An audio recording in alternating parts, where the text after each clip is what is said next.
1969 ప్రత్యేక తెలంగాణ ఉద్యమానికి 50 సంవత్సరాలు నిండిన సందర్భంగా తన అనుభవాలను రాసుకున్న ప్రొఫెసర్ తిప్పన సిద్ధులు.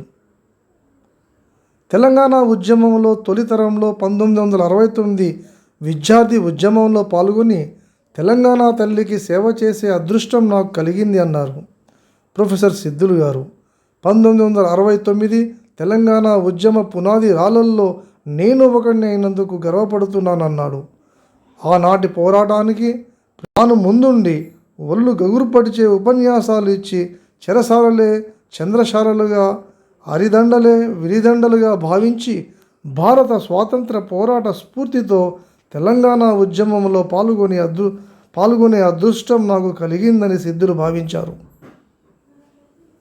సిద్ధులు గారు వరంగల్ ఉస్మానియా యూనివర్సిటీ క్యాంపస్ కళాశాలలో BA 2వ సంవత్సరం చదువుతున్న రోజులు విద్యతో పాటు NCC శిక్షణ కూడా పొందాడు.